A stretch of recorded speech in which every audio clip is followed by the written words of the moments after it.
आगे बढ़ेंगे बुलेटिन में। अगली खबर का रुख करते हैं। मौसम की बात होगी।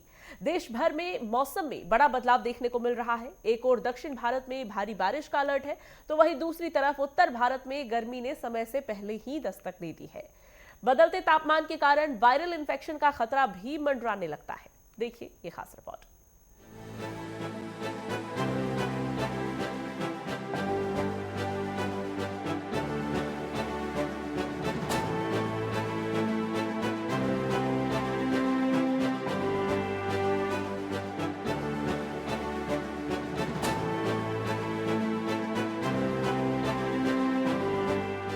कुदरत के बदलते रंग ने सबको हैरान कर दिया।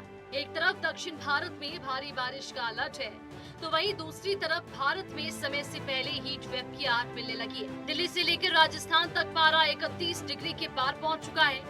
मौसम विभाग की माने तो अब सर्दी की वापसी की कोई भी उम्मीद नहीं है। लेकिन सावधान, ये बदलता मौसम बीमारियों का जाल भी ला सकता है। लो इम्यूनिटी के कारण बच्चे तेजी से सर्दी और खांसी की चपेट में आ रहे हैं, तो वहीं दूसरी तरफ उत्तर भारत में गर्मी ने सामान्य समय से पहले दस्तक दे दी। मौसम पूर्वानुमान एजेंसी के अनुसार प्री मानसून सीजन की ओर बदलाव के संकेत सामान्य से पहले मिल रहे हैं। आमतौर पर उत्तरी मैदानी इलाकों में मार्च की शुरुआत तक हल्की ठंडी बनी रहती है, लेकिन इस बार फरवरी की आखिरी हफ्ते में ही दिन और रात का पारा डबल डिजिट में पहुंच चुका है। इधर राजधानी दिल्ली में भी गर्मी का असर देखने को मिल रहा है। आईएमडी के अनुसार दिल्ली की अधिकतम तापमान 30.5 डिग्री सेल्सियस दर्ज किया गया। इससे पहले 16 फरवरी 2026 को तापमान 31.6 डिग्री सेल्सियस पहुंच चुका है। मौसम विभाग के अनुसार दिल्ली एनसीआर में गर्मी बढ़ने वाली है और अगले करीब एक हफ्ते तक कोई भी सक्रिय पश्चिमी विक्षोभ नहीं दिख रहा है। होली के आसपास एक नया सिस्टम बन सकता है, जो कि मुख्य रूप से पहाड़ी इलाकों को प्रभावित करेगा। निचले स्तर की हवाएं मजबूत और शुष्क रहेगी। साफ है कि इस बार सर्दी की विदाई सामान्य से पहले हो गई है। श्रीनगर में गर्मी ने पिछले 135 सालों का रिकॉर्ड तोड़ दिया। फरवरी के महीने में ही पारा 21 डिग्री सेल्सियस तक पहुंच गया, जो कि सामान्य से 10 डिग्री अधिक है। पश्चिमी विक्षोभ की कमी और साफ आसमान ने वादियों की ठंडक छीन ली है। हालात इतने असामान्य हैं कि अप्रैल में खिलने वाले फूल फरवरी में ही खिल रही हैं। विशेषज्ञ चेतावनी दे रहे हैं कि अगर बर्फबारी नहीं हुई तो आने वाले समय में भीषण जल संकट पैदा हो सकता है।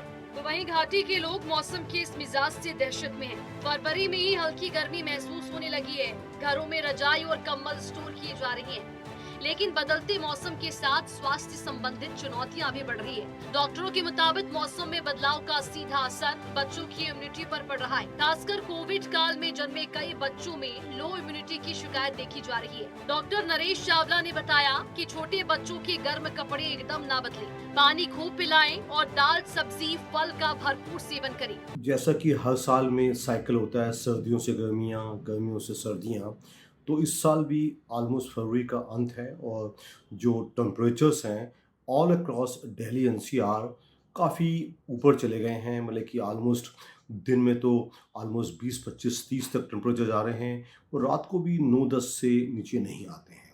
तो ऑलमोस्ट इसको हम गर्मियों की शुरुआत मान सकते हैं। तो हमारे हिंदुस्तानी भाइयों को सब पता है कि अपनी देखभाल कैसे करनी है, लेकिन पर्टिकुलरली जो छोटे बच्चे हैं उनके वूलन्स एकदम ना निकाले जाएं, उनको अभी भी थोड़ा सा कवर किया जाए। और पर्टिकुलरली हमारे जो सीनियर सिटीजन्स हैं और जो बड़ी उम्र के बुजुर्ग हैं हमारे, जिनको पहले से कोई बीमारियां हैं, वो अपना ख्याल ज़्यादा रखें। अपने हाइड्रेशन का, जैसे ही गर्मियाँ बढ़ती हैं हमें पानी की खपत का अच्छा इस्तेमाल करना चाहिए। कम से कम जैसी गर्मियाँ बढ़ती हैं हमें एक 60 किलोग्राम के आदमी को एवरेज 2-2.5 लीटर पानी जरूर पीना चाहिए। अपने डाइट का अच्छा ख्याल रखना, इम्यूनिटी का ख्याल रखना, अपनी हरी सब्जियों, दालें और फल, एक पौष्टिक आहार का लेना। और सबसे ज़रूरी कि अपने आप को एकदम किंग कॉन्ग बनने की ज़रूरत नहीं है। अपने को थोड़ा कवर करके रखो। जैसे जैसे गर्मियाँ बढ़ेंगी अभी और बढ़ेंगी। बदलते तापमान के कारण खांसी, जुकाम और वायरल इन्फेक्शन का खतरा भी बढ़ रहा है। बच्चों का इम्यून सिस्टम पूरी तरह से विकसित नहीं होता, इसीलिए वे जल्दी संक्रमण की चपेट में आ जाते हैं। विशेषज्ञों की सलाह है कि बिना डॉक्टर की सलाह के एंटीबायोटिक देने से बचें, क्योंकि इससे बच्चों का पाचन तंत्र कमजोर हो सकता है। Health expert doctor Vimal Kumar Bhardwaj का कहना है कि बदलते मौसम में सावधानी बरतने की आवश्यकता है। एसी को अवॉइड करें, फ्रिज का पानी ना पिए। मुझे लगता है कि इस समय सावधानी रखने की अति आवश्यकता है। मैंने कई लोगों को देखा है कि जिनकी इस समय इन्फ्लुएंजा हो गया है, फ्लू हो गया है। इस समय जो आजकल फ्लू हो रहा है, पहले हम देखते थे कि 4-5 दिन में ठीक हो जाता था। इस समय थोड़ा लंबा चल रहा है, तो स्वयं मेडिकेशन ना करें। घर में आप पैरासिटामोल रख सकते हैं, डॉक्टर की चिकित्सकीय सलाह लें और फुल कपड़े पहनें। ध्यान रखिए कि हम रात्रि में अगर हम लौट रहे हैं या देर शाम को लौट रहे हैं, तो हमारे कपड़े उस तरह के हों ताकि हमको ठंड ना लगे। एसी इस समय मुझे लगता है थोड़ा-सा अवॉइड करें, टेम्परेचर को मेंटेन करके चलें, टेम्परेचर वेरिएशन बहुत ज़्यादा ना हो। फ्रिज के पानी अभी नुकसानदायक होगा, तो फ्रिज में तभी पानी बीच में रखें, कोल्ड ड्रिंक बच्चे पीना शुरू कर दिए हैं, थोड़ा सावधानी रखें। ऐसे मरीज जिनको डायबिटीज है, हाइपरटेंशन है, ब्लड प्रेशर है, अस्थमा है या जिनको किडनी की बीमारी है या जो कैंसर के पेशेंट हैं, अन्य कोई ऐसी बीमारी जिसमें मोटापा बहुत ज़्यादा है आपको या अस्थमा या एलर्जी है, तो उनकी इम्यूनिटी वीक होती है, तो आज इस समय बहुत सारे हेल्दी फल हैं, जिनमें विटामिन सी, मल्टीविटामिन्स हैं, उनको आप लें। इस समय बात ले सकते हैं। सुबह के टाइम पे अगर समय मिलता है तो विटामिन डी के लिए आपको लाभकारी होगा। हेल्दी फल लें, हरी सब्जियों का प्रयोग करें। कोशिश करें बाहर से फास्ट फूड ना लें, कटी-फटी सब्जियों को जो बाहर रखी रहती हैं उसमें ना लें और पॉलन ग्रेन्स भी आ रहे हैं इस समय। तो ऐसे मरीज जिनको एलर्जी है, वो थोड़ा सावधानी रखें क्योंकि आपको एलर्जी होगी तो इन चीज़ों से आपको दिक्कत हो सकती है। एक तरफ दक्षिण में बारिश का खतरा तो वहीं दूसरी तरफ उत्तर में बढ़ती गर्मी। मौसम का ये बदलता मिजाज आने वाले दिनों में और असर दिखा सकता है। ऐसे में मौसम के साथ सेहत का भी ध्यान रखना बेहद ही जरूरी है। बदलते मौसम में सर्दी, जुकाम, वायरल बुखार और एलर्जी से बचने के लिए इम्यूनिटी मजबूत रखिए। ताजा गर्म भोजन करें, धूल मिट्टी से बचें और घर के आसपास पानी